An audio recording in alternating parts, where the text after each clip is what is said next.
Assalamualaikum para sahabat Seduh Alam, selamat pagi, selamat ngopi bagi yang sedang ngopi, bagi yang belum ngopi jangan lupa ngopi, karena dengan kita ngopi kita juga ikut membantu perekonomian para petani kopi dan juga penjual kopi. Alhamdulillah pagi kali ini kita bisa ngopi plus ngobrol pagi positif bersama Bang Edi Fadil, ya selaku founder Cet Langet yang sudah sangat viral dan sudah diketahui oleh masyarakat luas tentang kegiatan positif sosialnya. Selamat pagi nih Bang Edi Fadil. Pagi. Ya, udah bersedia bergabung dengan Seduh Alam. Ini kesempatan berharga bagi Seduh Alam, bisa nambah ilmu, dapat pengetahuan yang baru dari Bang Edi Fadil selaku pegiat sosial di Aceh. Ya, mungkin bisa Bang Edi sedikit ceritakan nih, selain kegiatan Abang sehari-hari, kemudian asal muasal bagaimana Abang tertarik dengan kegiatan sosial yang membantu kaum duafa nih Bang. Oke, terima kasih Bang Riza dan sahabat Seduh Alam semua. Ini kesempatan luar biasa. Ini kita ada di satu pantai yang dingin gitu ya. Hujan rintik-rintik dan kopi. Ini perfect sekali saya rasa. Dan ditemani oleh Bang Riza juga yang luar biasa. Terima kasih banyak kesempatan. Pertama memang kegiatan orang mengenal Cet Langet. Sebenarnya Cet Langet ini sendiri publik yang kasih nama gitu ya.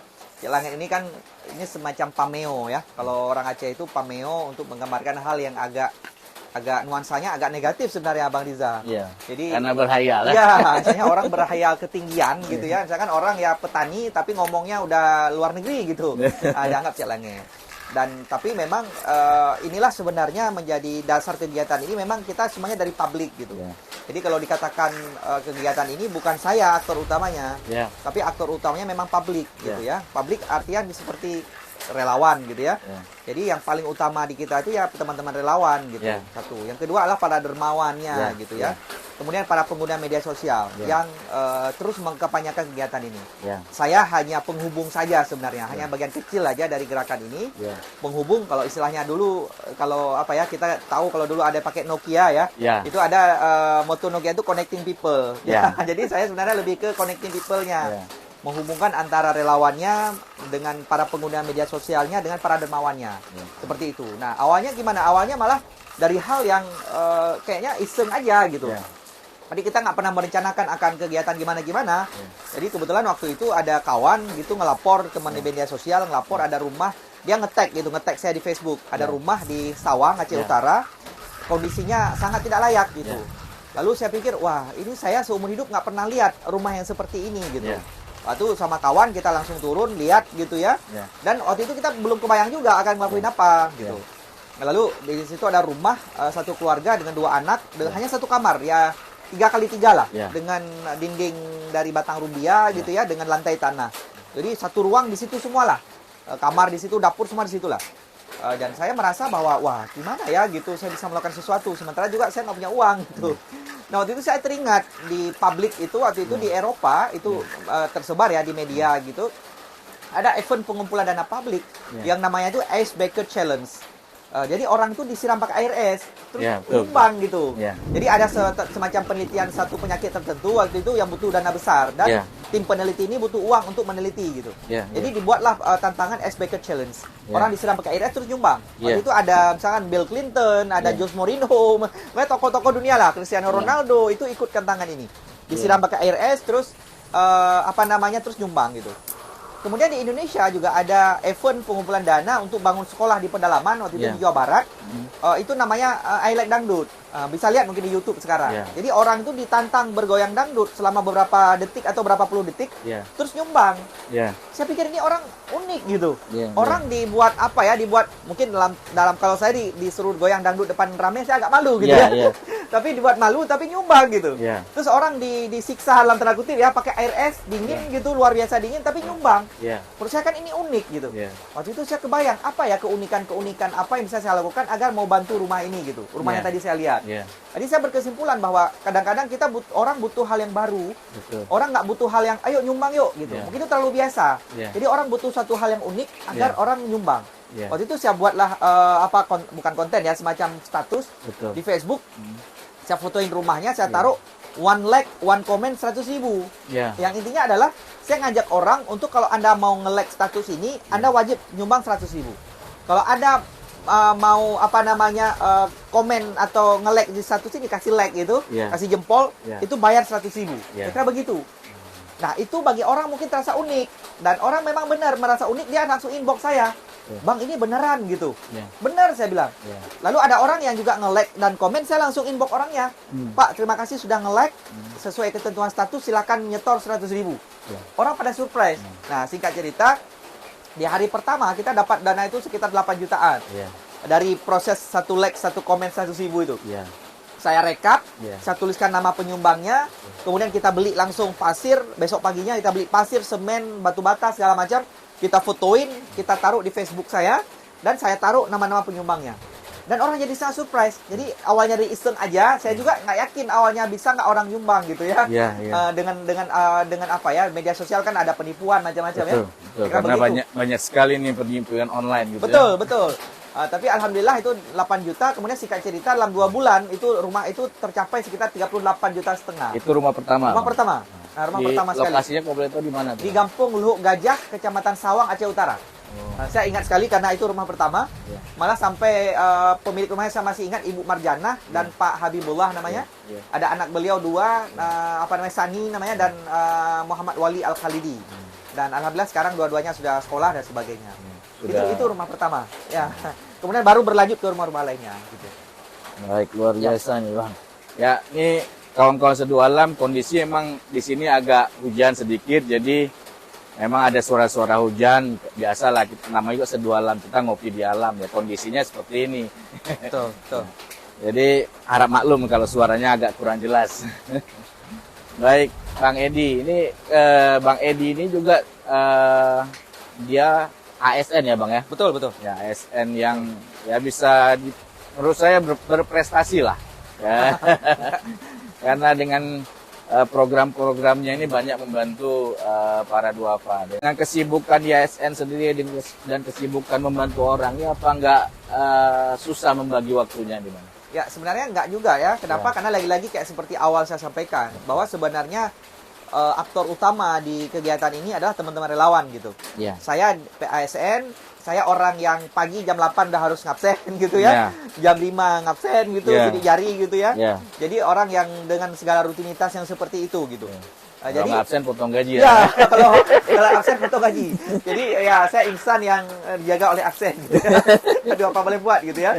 Pagi sampai sore gitu. Ya, ya. Nah, terkait bagi waktu, ya karena lagi-lagi seperti saya sampaikan di awal, karena aktor utama dari kegiatan kita ini para relawan gitu, teman-teman di lapangan gitu. Lagi-lagi saya hanya connecting people, Ya. menghubungkan antara orang yang punya uang gitu ya, Ya. bukan uang sih, tapi kepedulian. Saya pikir uang masalah Ya. masalah yang sangat fleksibel ya. Ya, ya. Ada yang banyak sedikit itu nggak jadi masalah. Ya. Tapi orang yang punya kepedulian, kemudian Ya. dia saya hubungkan dengan para relawan gitu. Nah, sebenarnya yang kerja real di lapangan ya relawan ini gitu. Wah, iya. Mbak Riza ya. Jadi relawannya yang kerja, Ya. relawannya yang cari tukang, relawannya yang beli material, relawannya yang fotoin rumah, Ya. kemudian relawannya yang kirim foto ke kami, kemudian baru saya posting gitu. Ya. Jadi saya kayak semacam garansi lah. Ya. Saya berfungsi sebagai garansi dari si penyumbang Ya. bahwa saya jamin loh uang ini akan dipakai untuk hal yang tepat. Kira-kira begitu. Jadi yang dermawan ini pegang saya gitu. Oh, saya pegang si Edi Fadil aja gitu.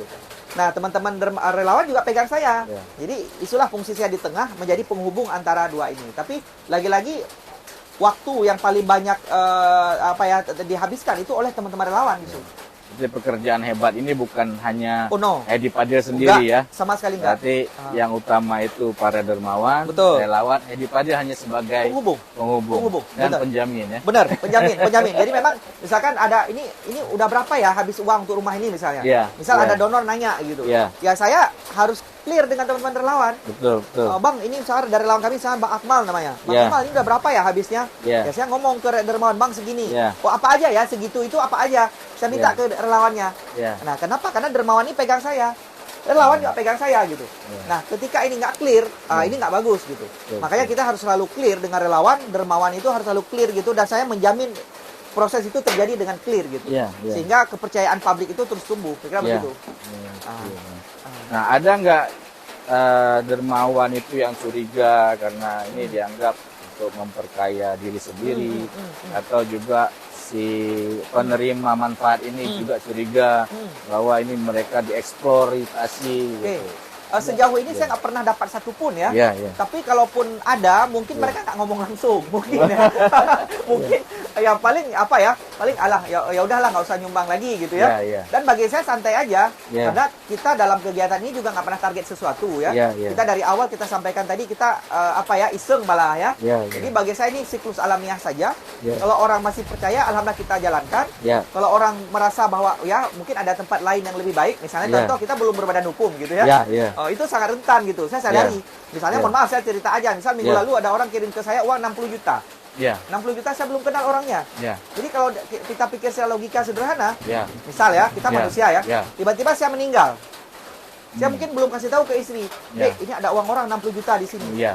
Mungkin amanah orang tuh ketika Iya. saya meninggal belum tersampaikan gitu. Iya. Nah, Mungkin kalau- keluarga pun menganggap itu uang Bang Edi sendiri ya. Mungkin keluarga nganggap, oh Iya. itu uang abang tuh. Iya, iya. Ya, urus ke bank mereka ambil. Betul. Nah hal seperti itu apakah nggak mungkin terjadi? Mungkin. Iya. Mungkin, sangat mungkin alamiah. Iya, iya. Kita apa namanya jalan lahir rezeki apa jodoh maut Iya. kan pasti ya. Betul. Artinya bisa jadi saya tiba-tiba meninggal uang orang masih di rekening saya. Betul, Nah ada betul. orang yang berpikir sejauh itu, ya nggak apa-apa gitu kalau dia Iya. nggak nyumbang balik kami gitu. Iya. Toh kami tidak pernah nggak pernah dalam posisi untuk menggalang gitu ya. Iya. Siap paling kalau teman-teman lihat postingan kami di Facebook, Iya. kita hanya memberikan semacam gambaran keprihatinan gitu. Iya. Ini loh ada satu rumah begini, keluarganya begini. Iya. Terus apa yang kita lakukan? Iya. Saya nyaris tidak pernah menuliskan, ayo nyumbang yuk gitu. Iya, Saya iya. nyaris tidak pernah. Jadi saya ingin katakan ke orang, ya kalau kita memang merasa ingin bantu itu, Iya. ya mungkin kita bisa lakukan dengan berbagai macam cara. Ya. Tidak mesti melalui saya. Ya. Cuma kebetulan ada sebagian dari orang Ya. itu yang kebetulan melalui saya gitu. Ya. Ya udah nggak apa-apa. Ya anggap aja itu semacam siklus alamiah saja. Betul. Mungkin Allah menggerakkan hatinya dan Allah menggerakkan hati saya untuk Ya. melakukan itu. Ya. Jadi prosesnya sesantai itu aja. Ya. Jadi nggak masalah gitu. Betul. Yang penting kita menjaga amanah yang diberikan ya. Betul, betul. Intinya itu ya. Betul, betul. Satu. Yang kedua, kita pastikan di diri kita bahwa itu kayak nggak kita lakukan. Ya. Bahwa persoalan bahwa orang percaya nggak, itu urusan orang gitu. Ya. Kita nggak usah terlalu mikir juga bahwa Betul. umat saya takut ini. Misal contoh ya, Ya. saya kadang-kadang agak merasa ini juga. Misalkan kita, wah, saya sama keluarga itu jalan kemana gitu. Ya, ya. Mungkin orang mikir, wah, ini apa nih? Bukan dipakai uang itu. Ya. Nggak usah pikir gitu juga Ya. gitu. Biasa aja.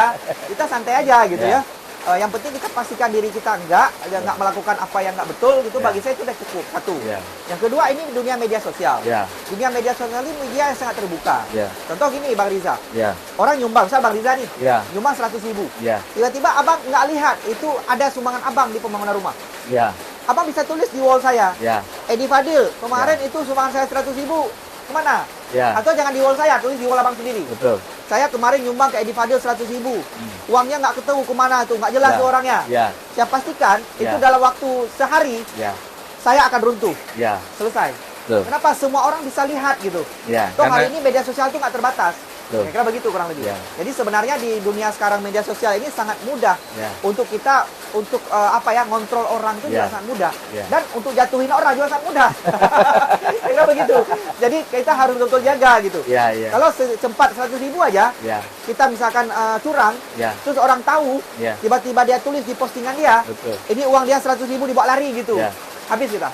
Jadi kita bisa tutup, selesai, dan Ya. saya seumur hidup mungkin akan malu keluar. Ya. Saya kira begitu.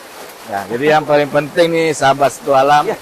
amanah yang sudah diberikan kepada kita harus Betul. kita jaga. Jangan kita mengecewakan orang lain.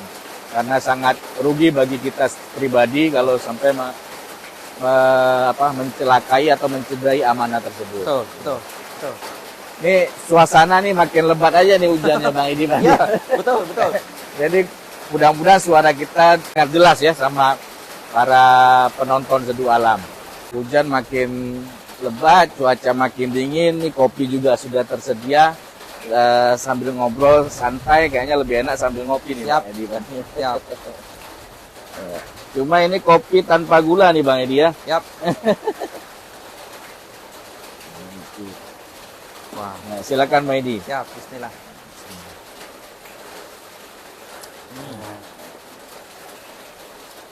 Keren. Ya. Kalau boleh tahu, sudah berapa rumah yang Bang Edi bangun nih? Ini udah 100, yang udah selesai total 130. Ini yang lagi bangun 131 sama 132. Lagi bangun, jadi 2 unit yang ongoing lagi bangun, Ya. yang sudah selesai 130. Ya. Saya dengar juga bukan hanya rumah yang Bang Edi bangun, ada sekolah juga ya Bang? Ya, sekolah ini spesifik ya. Ya. Spesifik artinya ada lokasi-lokasi tertentu di Aceh Ya. yang sangat pedalaman, yang mungkin secara koefisien jumlah siswanya itu sangat sedikit ya. Ya. Jadi misalnya ada daerah, misal terakhir saya tuh di Pame misalnya. Pame ada satu lokasi. Aceh Tengah itu Bang ya? Aceh Tengah, Ya. Kecamatan Pamar. Ya. Tapi dia agak jauh lagi. Ada Ya. satu mukim namanya Pame gitu ya. Ya, ya. Ada beberapa desa yang di situ untuk sekolah SMA-nya itu dia belum ada gitu. Jadi dia itu dari kampung itu harus ke Angkop dia. Oh. Sementara ke Angkop itu cukup jauh dengan jalan yang nggak bagus. Ya. Nah, masyarakat sudah ada inisiatif buat sekolah swasta. Ya. Mas Darussalam kalau saya nggak salah. Ya. Tapi konstruksinya itu sangat sederhana ya. Ya. Dari triplex dengan lantai tanah gitu. Ya. Ya udah kita bangun sekolah, bantu gitu, bangun sekolah bersama masyarakat. Ya. Kita galang dari publik, bangun sekolah beton gitu. Ya.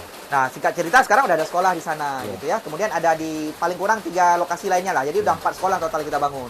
Yang Itu sebenarnya sudah beroperasi. sudah beroperasi. Misalnya terakhir di Jambu Rambung, zamannya di Bandar Pusaka Aceh Tamiang. Itu ada MIS namanya Madrasah Ibtidaiyah Swasta Ya. Al-Kausar. Ya. Di situ ada siswa sekitar 90. Ya. Kan banyak ya. Ya. Banyak, tapi mereka ya dari tepas bambu gitu. Ya. Bangunannya ada pernah jatuh gitu ya, Ya. pernah rubuh. Ya. Ya udah kita bangun permanen. Ya. Permanen habis uang itu sampai hampir 600 juta gitu waktu itu.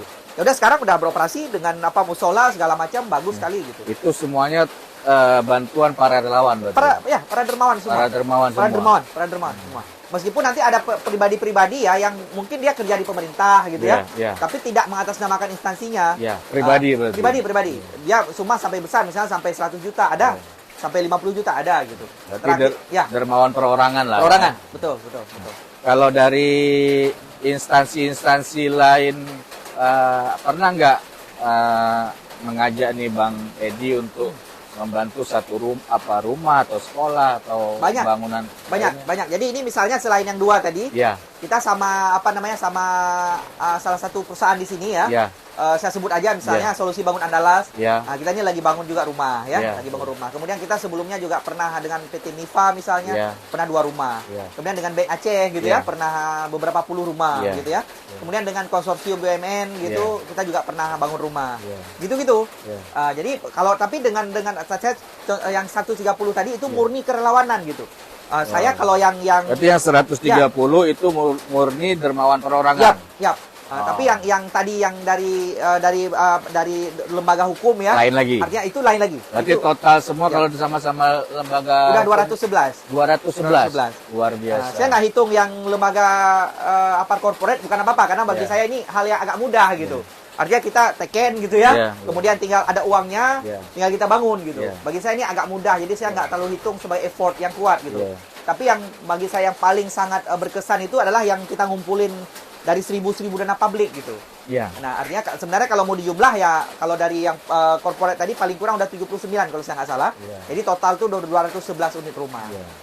Tapi yang tadi itu yang dari public tok gitu. Nggak ada campur tangan dari pihak lain. Jadi program ini terus berjalan. Terus dan kita juga sangat senang ya bahwa kita terus bisa berperan. Misalnya saya terbuka aja misalnya kita sering kerjasama dengan teman Baitul Mal Aceh gitu ya. Untuk program-program yang sifatnya kerelawanan. Misalnya teman-teman butuh relawan kita misalnya untuk informasi terkait duafa di wilayah tertentu misalnya. Misal akhir tahun kemarin kita dengan Baitul Mal itu kerjasama ada 20 relawan kita yang bantuin untuk verifikasi program-program bantuan produktif gitu di kampung-kampung. Kemarin itu di Aceh di PD dan Aceh Singkil gitu. Jadi teman-teman kita dukung dari Baitul Mal gitu kerjasama bareng-bareng untuk verifikasi gitu. Dan mudah-mudahan ke depan mungkin ada hal-hal lain yang bisa kita kerjasamakan gitu yang sifatnya ke sosial gitu. Saya senang itu bahwa dari awal kita iseng gitu nggak ada badan hukum sama sekali ya cair gitu ya dengan hanya di media sosial pada akhirnya ada orang melihat ada potensi rupanya kita bisa naik level dikit lah naik level dikit bahwa wah ini lebih profesional dikit gitu bahwa kita ada kontraknya kemudian ada hal tertulis gitu-gitu lah. Yang penting bisa dipertanggungjawabkan. Betul sekali. Jadi Cek Langit ini sudah berbentuk yayasan, Bang ya? Betul. Jadi kita kalau istilah mobil hibrid ya. Jadi kalau mobil sekarang hibrid gitu, artinya dia bisa gerak pakai listrik, Ya. kemudian bisa bergerak pakai BBM gitu. Ya. Kalau Bisa ini kita dari enggak. Ya. donatur perorangan, Betul. bisa dari lembaga. Betul, betul. Kalau ini kita hibridnya, kenapa? Ada kesempatan untuk corporate untuk kerjasama. Ya. Kalau kita nggak ada badan hukum, mereka nggak bisa. Betul. Dan saya awalnya ini agak jadi tentang lama juga jadi pertentangan dalam diri saya ya. Ya, ya. Ini kita mau buat badan hukum nggak gitu. Tapi saya pikir sayang juga kalau kita ada kesempatan gitu dari orang itu mau bantu Ya. secara corporate, Ya. terus pengambil manfaatnya bisa kami yang tentukan gitu. Ya. Tiba-tiba kami nggak ambil gitu. Ya. Saya merasa agak ego gitu. Betul, betul. Sayang ya, kesempatan bagus, ada duit gitu, kita bisa bantu orang, tiba-tiba kami mau ego, nggak mau berubah sama sekali. Iya. Udah saya fleksibel aja. Ya. Saya bentuk badan hukum, jadi kita hibrid aja jalannya. Bagi orang yang nyumbang secara pribadi-pribadi, kita jalan proyek seperti biasa Ya. melalui media sosial Ya. dengan tetap kantornya hanya via HP gitu. Betul. Tapi bagi corporate tertentu yang mau kerjasama kita secara lebih profesional, artinya dia badan hukum, dia harus kerjasama dengan badan hukum, kita sediakan menunya. Ya. Ada yayasannya, namanya Yayasan Cik Langit juga. Ya. Yang penting masyarakat yang membutuhkan terbantu, Pak. Betul, betul. Itu poinnya. Itu poinnya. Jadi relawan sudah berapa relawan sendiri yang bekerja sama dengan Cek Langit ini? Ya, relawan ini sifatnya fleksibel ya. Ya. Jadi kita nggak terikat bahwa wah ini relawan kita di sini, nggak terikat gitu Ya, juga. ya. Tapi ketika kita ada program di daerah tertentu, ada aja relawannya gitu. Ya. Misalnya biasanya kita cari melalui media sosial Ya. atau melalui pertemanan. Ya. Misalnya saya ada kawan di satu wilayah, Ya. Bang, saya mau bangun rumah di sini nih. Ya. Ada nggak teman abang relawan di situ gitu? Ya. Ya udah dia cariin gitu. Nah. Cariin orangnya, ya udah ini bagus Edi, ini orangnya bisa dipercaya aja. Udah kita kerja. Ya kalau saya jumlah ya sekitar antara 10 sampai 20 lah relawan kita gitu ya. Dari setiap kabupaten gitu. Ya. Ada yang ada relawan, ada yang belum ada juga. Misalnya ada daerah misalnya kita belum pernah program misalnya kayak Galuwes, Ya. Aceh Tenggara kita belum pernah gitu ya. Belum ada relawannya. Tapi siapa tahu nanti ke depan ada rumah yang layak kita bantu dan ada donornya. Ya udah kita cari relawannya di situ. Tapi selain 2 kabupaten tadi, kabupaten yang lain udah Rata-rata ada. udah relawan. Ada relawan kita. Ada nggak kendala di lapangan tuh, misalnya ada yang menjual nama Edi Padi mau dibangunkan rumah tapi harus bayar DP dulu, tiba-tiba kabur dia Ya, gitu kan. tapi saya belum pernah dengar ya. Belum pernah ya? Belum pernah dengar. Ya. Belum pernah dengar sampai sejauh ini belum pernah sekalipun saya dengar ada hal-hal seperti itu gitu. Iya, iya. Nggak tahu ya kalau Ya. ada hal di luar yang saya nggak tahu ya nggak Ya. tahu gitu kan. Tapi sejauh ini tidak ada masyarakat yang terbantu itu tidak pernah tertipu ya? Gitu. Nggak pernah. Jadi saya harus clearkan misalnya di program kita, Ya, kita jangankan minta uang, Ya. satu fotokopi KTP pun kita nggak minta gitu. Ya. Karena begitu sampai sesimpel itu ya. Jadi kita nggak mau ngerepotin orang gitu. Yang penting bagi kita adalah memang betul-betul sangat nggak layak. Ya. Jadi siklusnya biasanya itu kita bangun rumah sampai kita bangun itu biasanya kan ada orang lapor ke saya. ya, Orang lapor biasanya itu orang setempat. Ya. Jadi orang setempat ini saya wawancarai gitu. Wawancarai, Bang, ini gimana? Tolong ketemu geciknya. Ya. Apakah dia betul-betul layak kita bantu dan sebagainya. Ya. Lalu kalau kita udah pasti gitu ya, Ya. saya komunikasi sama geciknya. Ya. Ya, Dek, nggak ada orang lain yang lebih parah di kampung ini selain ini misalnya. Ya. Ya udah gitu. Ya kita nggak perlu pun minta apapun gitu. Ya. Malah KTP pun kadang-kadang kita nggak minta gitu. Ya. Kecuali ada hal tertentu misalnya paling, Dek, tolong fotokan misalnya kakaknya. Ya. Saya paling mau lihat apa jumlah jiwanya. Ya. Karena kita bantu itu sangat terpilih. Ya. Kita nggak bantu misalnya, oh di rumah ini hanya ada 1 orang Ya. atau hanya ada 2 orang. Kita Ya. nggak mau. Ya. Karena bagi kita dukungan kita sangat terbatas. Ya. Kita bangun misalnya saya cerita udah 211 rumah. Ya. Tapi kalau kita mau rata-ratakan per bulan Ya. dari 2015 ini kita Ya. jalan, paling sebulan cuma dua rumah setengah gitu. Jadi kan sangat sedikit gitu. Ya. Jadi makanya harus kita pastikan setiap rumah yang kita bangun itu betul-betul tepat sasaran. Kenapa? Kita bangunnya nggak banyak. Ya. Kalau banyak mungkin saya menyadari mungkin ada hal nanti akan ada errornya gitu. Betul. Soalnya kita sekali bangun 100 rumah. Ya. Saya yakin akan ada errornya barang berapa persen. Itu Ya. pasti itu. Ya. Karena hukum alam, hukum rata-rata pasti itu. Ya. Tapi kalau kita cuma bangun 1, 2, Ya. nah saya meyakini peluang error itu bisa kita tutup seminimal mungkin. Betul. Kenapa? Sangat terpilih. Ya. Dan satu misalnya contoh gini. Kita ada rumah. Ini rumah satu misalnya keluarganya lengkap. Ada Ya. suami, istri, dan 3 anak misalnya. Ya. Bahwa dia prasejahtera betul. Ya. Tapi tiba-tiba kita dapat satu rumah, Ya. suaminya udah meninggal. Ya. Ada istri aja, 3 anak. Ya. Nah, kita pasti bangun yang kedua ini. Oh. Kenapa? Ini kita lebih prioritas misalnya yang kepala rumah tangga perempuan. Ya. Artinya kita anggap ini tidak ada lagi pencari nafkah gitu. Betul. Ini secara otomatis dia akan tersingkir gitu. Oh. Kita ambil yang ini. Ya. Jadi kita seleksinya sesimpel itu. Ya. Kita bandingkan misalnya ini 3 anak, tiba-tiba dapat misalkan kepala rumah tangga perempuan, Iya. tapi anaknya 5. Kita Iya. ambil yang 5. Oh. dengan tingkat keparahan rumah misal sama. Ya. Kira-kira begitu. Makanya saya bisa pastikan ini kemungkinan untuk tepat sasaran itu sangat besar. Ya. Karena sangat terpilih. Itu sih. Jadi kriterianya yang betul-betul sangat membutuhkan ya. Betul. Betul. Ya, kemudian rumah yang dibangun itu tipe berapa tuh Bang? Tipe 36.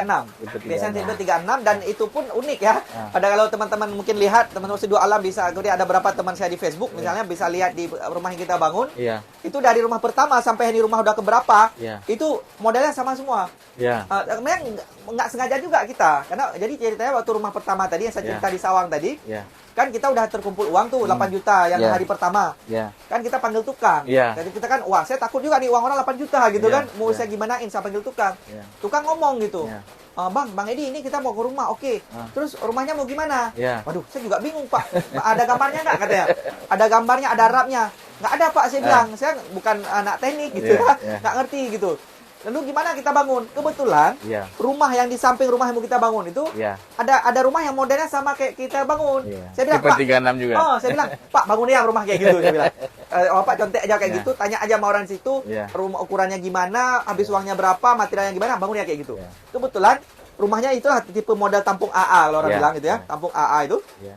Ya udah dari pertama sampai hari ini rumah gitu terus kita buat. Iya. Kenapa? Ya dari rumah pertama itu kebetulan aja kayak gitu. Iya. Ya udah sampai ini kita ikut terus gitu. Dan saya lihat juga agak simpel rumahnya. Nah, kalau satu rumah itu berapa anggaran yang dibutuhkan? Waktu pertama rumah kita bangun itu Iya. sekitar 40 juta. 40 40 juta. juta. 40 juta waktu itu saya ingat Itu sudah permanen. permanen. Itu rumah pertama 2015 ya. 2015. Jadi 2015 itu sekitar 40 juta. Iya. Waktu itu rumah pertama itu kita terkumpul dana 38 juta. Tapi Iya. belakangan ada terkumpul dikit-dikit lagi lah. Iya. Waktu itu karena kita nggak pakai plafon gitu. Betul. Jadi tetap cukup. Iya. Tapi kalau saya normalkan waktu itu kalau pakai plafon itu akan habis sekitar 42 juta. Iya. Karena waktu itu terbukti rumah kedua kita bangun itu habis 42. Iya. Nah, artinya itu 2015. Iya. Nah, kemudian dia gerak kan? Gerak Iya. artinya tingkat Harga harga material. macam-macam segala macam. Kalau hari ini itu dengan rumah kualitas seperti rumah pertama yang kita bangun itu habis uang sekitar 65. 65 juta. 65. Hari ini. Hari ini 65 itu artinya dia sudah permanen. Ya. Artinya full permanen. Ya. Full permanen artinya nggak ada sekat-sekat triplek Ya. macam-macam Ya. nggak ada. Kemudian dia pakai plafon, kemudian pakai listrik, kemudian Ya. kamar mandi. Intinya oke orang datang bawa baju aja tinggal udah Ya. gitu. Lengkap. Sekitar 65 juta Ya. sekarang dapat lah. Dapat. Tapi 65. tentu ketika dengan cara kerelawanan Ya. itu ada beberapa penyesuaian kita. Ya. Contoh, misalnya besi yang biasa rumah biasa itu dipakai besi 10. Betul. Kita pakai besi 9. Ya. Kira begitu kurang lebih. Ya. Yang kalau kita konsul ke teman-teman tukang, Bang, besi 9 ini tahan nggak? Oh, sangat tahan. Ya. Tapi kalau project tetap pakai besi 10. Berarti Kira-kira kita begitu. tetap mengedepankan keselamatan. Keselamatan. Ya. Tapi aspek penghematan tetap Ya. kita kejar. Ya. Misalnya contoh lagi, misalnya tukang. Ya. Kalau dari publik itu kita tetap nego dengan tukang. Ya. Pak, ini bisa Pak semurahnya gitu. Misalnya Ya. banyak tukang itu mau cuma 12 juta gitu. Ya. Ya. 13 juta mau. Ya. Tapi kalau dia lihat misalnya, wah ini ada, misalkan ada duit khusus misalnya dari pemerintah. Ya. Dari pemerintah misalnya ada proyek dari Perkim atau dari Baitul Mal. Ya. Itu ada rate-nya. Ya. Oh, atau kalau tukang misalnya 18 juta, udah 18 juta. Oh. Kira begitu. Kalau kita orang mau bantu, kenapa? Kita tunjukin, Pak, ini loh kita bangun di rumah Bapak, di kampung Bapak nih. Ya. Bapak kita tanya lagi, Pak ada hubungan saudara nggak nih orang tuh? Oh saudara saya tuh dek. Iya. Oh Bapak, ini orang ini mau bantu nih Pak. Ah. Bantu duit nih dari mana-mana. Bapak masa nggak mau bantu? Tukangnya kita ini sedikit lah. Iya. Jadi kita kondisikan sedikit Iya. bahwa dia mau bantu juga. Jadi Bantu dia apa? si- Mungkin nggak ada duit, dia bantu tenaga. Si tukang pun jadi relawan ya. Ya, akhirnya tukang jadi relawan. Dia bilang, ya udah dek, saya bantu kurangin aja ongkosnya. Iya. Kalau biasa saya rumah tuh ya 18 juta. Ah. Ya udah kalau sekarang ya udah saya mau 13 saja. Itu Iya. banyak sekali kita dapat. Kayak gitu. Kemudian ada lagi yang saya dengar, misal dia tidak punya tanah nih. Betul. Iya, memang kan keluarga Betul. kurang mampu Betul. kan tanah Betul, aja betul. dia punya. Betul. Nah, tapi dia masuk kriteria untuk dibantu rumahnya sama Betul. Bang Edi Fadil. Betul. Ini gimana solusinya, Bang? Nah, jadi ini spesifik ya. Ya. Tidak semua kasus kita terapkan. Ya. Tapi kita ada mendapat beberapa kasus spesifik yang Ya. memang dia tidak ada tanah sama sekali. Ya. Karena kalau bicara orang prasejahtera, Ya. maaf, saya suka sebut prasejahtera ya. Ya, Kalau orang ya. sebut mungkin miskin gitu Ya, ya. ya. Prasejahtera itu biasanya dia memang nggak punya aset gitu. Kalau dia punya aset, dia akan gampang dapat modal. Kira-kira begitu. Dia punya banyak tanah. Ya. Kalau dia sangat mepet, dia bisa jual tanah. Misalnya, meskipun jual tanah ini juga jangan kita bayangkan kayak jual tanah di kota. Betul. Di kampung kadang-kadang ada tanah nggak ada yang murah mau beli, gitu. Ya, Karena ya. tanahnya nggak ekonomis. Ya. Kira-kira begitu kurang lebih ya. Jadi harus spesifik melihat orang prasejahtera. Ya. Jadi, tapi spesifik ada orang yang tanahnya nggak ada sama sekali. Ya. Nah, bagi saya ini adalah orang betul-betul prasejahtera. Ya. Jadi kalau orang betul-betul bicara miskin, ini betul-betul miskin nih, Ya. nggak punya aset ya. Ya. Nah, ini kondisinya yang sangat parah ini. Ya. Kita masa sih biarin dia gitu. Ya, ya. Nah, rata-rata kalau kita dapat seperti ini kita bantu juga beli tanah. Ya. Dan teman-teman jangan khawatir, karena harga tanah di pedalaman itu nggak sama kayak harga tanah di tempat kita. Ya. Kalau tempat kita mungkin semeter udah berapa ratus ribu ya, mungkin malah udah yang jutaan Ya. gitu. Tapi di pedalaman, misalnya saya pernah bangun saya di pedalaman Aceh Utara, Aceh Timur segala macam, itu untuk misalkan 150 15 kali 15 meter gitu ya. Itu kita 5 juta 6 juta udah dapat gitu. Ya. Jadi simple gitu. Ada rumah misalnya saya ingat Pak Hanafiah namanya, Ya. beliau seorang mualaf Ya. di Tanah Pasir Aceh Utara, itu kita beli tanah. Ya. Itu tanahnya itu 6,5 juta. Ya. Udah dapat itu. Saya lupa ukurannya tapi pokoknya cukup untuk Tipe satu 36. rumah. Cukup tipe 36 plus ada halaman dikit 2 meter ke depan belakang gitu. Jadi untuk anak-anak lari gitu masih bisa gitu. Dan itu cuma 6,5 juta. Pernah di Perlak Timur misalnya di Aceh Timur gitu ya. Itu kita beli tanah juga. Ada satu keluarga yang waktu itu dia udah memang tinggal kayak di pematang sawah gitulah. Ya. Ya udah kita nggak punya tanah gitu. Ya udah kita beli tanah di agak pinggir-pinggir perkebunan sawit gitu. Ya. Ya udah dapat 5 juta malah. Iya. Cukup untuk dia pertapakan rumah. Kira-kira begitu. Jadi dari 200 lebih rumah mungkin kalau saya jumlah hampir 30 rumah itu kita Beli tanah. beli tanah. Artinya bangun rumah plus beli tanah. Kira-kira begitu. Ya, ya, luar biasa. Ya, selain bangun rumah, bangun sekolah, saya juga dengar Bang Edi ada juga membantu anak-anak sekolah yang Betul. kesulitan biaya sekolah dan pendidikan. Betul, Nah, itu betul. programnya gimana tuh, Bang? Nah, itu sebenarnya program lagi-lagi alamiah tadi ya. Ya. Jadi lagi nggak kita rencanakan dari awal. ya. Ceritanya rumah pertama yang kita bangun, Iya. itu saya dapat anaknya itu putus sekolah. Iya, iya. Waktu itu ada yang namanya Sani namanya. Iya. Sani itu waktu itu beliau dari SMP Ya. mau ke SMA. Iya. Tapi udah putus sekolah 2 tahun. Ya. Artinya dari SMP dia belum sekolah, SMA udah 2 tahun. Iya. Waktu itu kita mau bangun rumah. Saya Ya. nanya gitu. Ya. Sani kok nggak sekolah? Ya. Intinya dia mengatakan bahwa ini saya nggak punya biaya lah gitu Ya, ya. ya. Kebetulan ayahnya itu kerja ke gunung gitu, Ya. ke gunung pulang 2 minggu sekali Ya. gitu-gitulah ya. Ayahnya juga mualaf ini kebetulan. Nah, saya pikir waduh ini sayang. Saya tanya waktu itu, saya ingat sekali. Ya. Oke dek, cita-cita adik mau jadi apa gitu. Iya, iya. Dia katakan, bang, cita-cita saya mau jadi musisi katanya. Iya. Wah, saya pikir ini seorang anak Aceh tinggal di Sawan, agak pedalaman gitu ya. Cita-cita jadi musisi itu betul-betul Luar biasa. luar biasa, betul-betul out of the box betul Iya, gitu. iya. Ya paling banter kita kan dokter gitu Ya, ya, pengacara, pilot tuh udah Ya, tinggi kali lah. ya. Tapi dia mau jadi musisi, bagi saya itu sangat off the box gitu, Ya, out of the box untuk konsep Aceh. Iya. Saya pikir, oh mak ini keren anak ini gitu kan. Ya. Dari situ saya betul-betul feeling, ini anak ini harus sekolah nih. Ya. Dia punya cita-cita keren gitu. Ya. Lalu waktu itu ada kawan saya, Ya. namanya Bang Dede, waktu itu dia tinggal di Jepang ya, Ya. di Tokyo. Saya Ya. hubungi beliau. Ya. Bang Dede, saya dapat anak ini yang keren sekali, saya bilang. Ya, ya. Ini anak ini dia mau udah putus sekolah 2 tahun, tapi Ya. cita-citanya jadi musisi. Ya. Bang, tolong dong bantuin anak ini untuk sekolah, saya bilang Iya, kan. iya, iya. Lalu dia bilang dia minta profil segala macam, saya wawancara dikit, saya tulis profil gitu. Ya. Singkat cerita dia bantu. Iya. Bantu itu Rp275.000 per bulan. Iya. Per bulan sampai tamat sekolah. Sampai tamat sekolah, alhamdulillah itu anak pertama yang kita bantu beasiswa. Ya. Sampai sekarang dia udah kuliah di Unimal ya. Di Unima. Di Unimal sekarang. Di Lusmawe ya? Di Lusmawe. Kalau fakultas hukum kalau saya nggak salah. Nah, singkat cerita dari satu Ikuti jejak Bang Edi Padil. gitu. Jadi dari anak pertama, uniknya rumah kedua yang kita bantu itu di Matangkuli. Ya. Juga anaknya putus sekolah juga. Ya. Saya ingat persis namanya Muslim. Ya. Dia putus sekolah juga anaknya. Ya. Udah, kok putus sekolah juga saya lihat kan. Ya udah kita sekolahin. Ya. Emang Muslim bedanya dia sekolah di pesantren akhirnya Betul. di Lam Ate sini. Ya. Kita bawa ke Lam Ate, dia sekolah di Dayah Darul Zahidin kalau saya nggak salah. Dia ke situ dia sekolah. Akhirnya dia dapat pendidikan lagi. Rumah ketiga saya udah lupa namanya tapi putus sekolah juga. Nah, ini sebenarnya hal-hal yang nggak diduga kita dapat itu kok anak rumahnya ini plus anaknya putus sekolah gitu. Ya udah lahir program ketiga namanya program beasiswa. Ya. Beasiswa jadi kita dukung beasiswa anak-anak. Akhirnya itu berkembang. Ya. teman-teman misalnya relawan di lapangan, Ya. itu dapat anak yang putus sekolah di kampungnya, itu lapor ke saya. Ya. Ya udah saya jadikan aja donornya. Ya. Donornya karena kalau untuk beasiswa itu agak simpel ya. Ya. Karena paling untuk anak SD kita bantu 150.000 per bulan. Ya. Anak SMP 175, anak SMA 200.000. Ya, sampai sekarang tuh. Sampai sekarang, tapi sekarang tinggal dikit. Oh. Sekarang di bawah 10 anak gitu ya. Oh, iya. Tapi kalau kita rekap semua itu paling kurang itu ada bantu 230 anak. Dari awal. Dari awal. Kenapa kita udah sangat dikit untuk program anak? Jujur aja saya katakan ini dalam tanda kutip agak sedikit merepotkan gitu. Dalam tanda kutip ya. Kenapa? Yeah. Karena kita belum ada struktur. Ya. Kita belum ada pembagian tugas tanggung jawab dengan teman-teman Yeah. misalnya yang secara sangat baik. Ya. Sehingga ada hal-hal yang kadang-kadang saya itu takut kepercayaan teman-teman donatur tim jadi nggak baik gitu. Jadi ya kesannya nggak enak. Jadi Yeah. saya agak kurangi. Contoh gini. Ini anak-anak ini kan dinamikanya banyak, Bang. Ya. Ada tiba-tiba anak-anak ini butuh sesuatu gitu, kebutuhan yang tiba-tiba gitu. Iya. Yang kadang-kadang saya juga nggak mampu untuk bantu. Iya. Kalau kita lapor ke donor, kadang-kadang donor juga punya keterbatasan. Iya. Ini ada kesan kadang-kadang di komunikasinya jadi satu. Iya. Yang kedua terkait pelaporan. Ya. Setiap 6 bulan anak ini kan bagi rapor. Ya. Nah, saya selalu berusaha untuk anak-anak ini foto rapor itu saya kirim ke donor. Iya. Satu. Yang kedua saya berusaha anak-anak ini harus tulis surat terima kasih ke donor. Ya. Yang ketiga saya harus lapor apa aja yang dia beli dari uang beasiswa itu.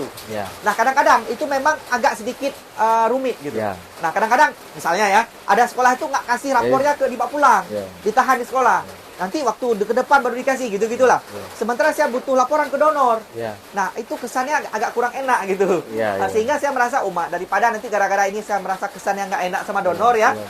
Merasa amanahnya kurang bagus. Ya. Ya udah saya agak kecilkan dikit gitu program beasiswa ini. Ya. Tapi sebenarnya kalau ada teman-teman mau bantu, misalkan jadi admin atau apa gitu ya.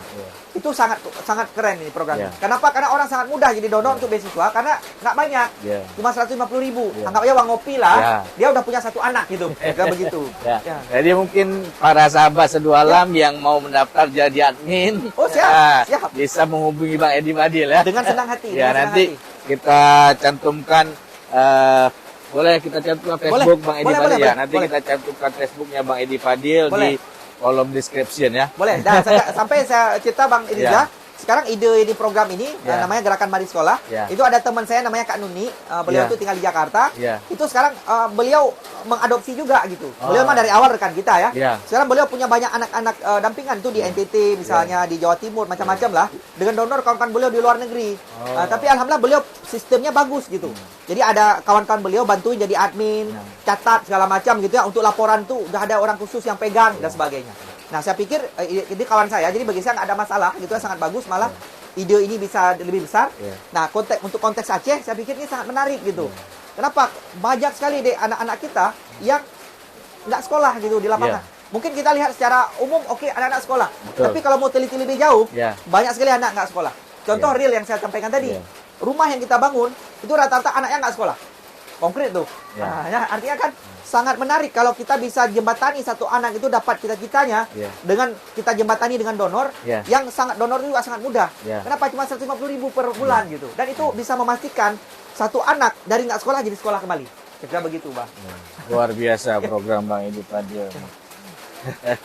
Ya, udah ngobrol panjang lebar pagi ini kita dengan Bang Edi Fadil. Semoga kawan-kawan sedualam bisa menjadi inspirasi ya, Amin ya. buat teman-teman sedualam, bisa menjadikan Edi Fadil berikutnya nih. Enggak juga. Jadi Bisa istilahnya menyebar virus kebaikan nih Amin. kepada kawan-kawan Ya. sedualam. Mana tahu punya passion di bidang betul. filantropi ya. Ya. Jadi bisa belajar dengan Bang Edi Fadil. Nah, kalau mohon maaf nih Bang Edi Fadil, kalau boleh tahu kan Abang juga ASN nih. Betul. ASN di mana, Bang? Di dinas namanya Dinas Pemberdayaan Masyarakat dan Kampung. Ya. DPMG namanya. Memang agak connect sih dengan apa yang saya lakukan ya. Tapi fokusnya ini ke pemberdayaan masyarakat desa. Jadi ada lembaga ekonomi misalnya BUMDes. Nah, kita nangani di situ. Kita nangani dana desa misalnya ya. Kemudian kelembagaan kampung dan intinya isu kampung lah. Ya. DPMG kalau di Banda Aceh di provinsi itu kantornya di Belang Pandang. Sangat cocok kayaknya dengan kegiatan Bang Edi Ya, Fadil. cocok. Ke desa terus. Ke desa-desa terus nih ya. Ya. Ya beruntunglah pemerintah Aceh memiliki ASN seperti Bang Edi Fadil. Enggak, banyak lebih bagus. Ya salah satunya Bang Edi Fadil. Siap.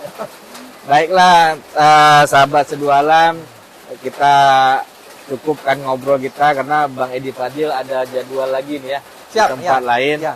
Jangan terganggu karena beliau kesibukannya luar biasa tinggi. Ya. Jadi semoga video ini bermanfaat, semoga bisa menjadi motivasi buat teman-teman Seduh Alam, ya, bisa ikut jejaknya Bang Edi Fadil yang bagus-bagus, ya. Sampai di sini dulu, sahabat Seduh Alam. Lain waktu kita akan mengundang lagi para pembicara yang bisa menebarkan virus kebaikan bagi kita semua dan bisa menjadi contoh. Selamat berakhir pekan, selamat ngopi, dan yang belum ngopi jangan lupa ngopi. Assalamualaikum warahmatullahi wabarakatuh. Siap.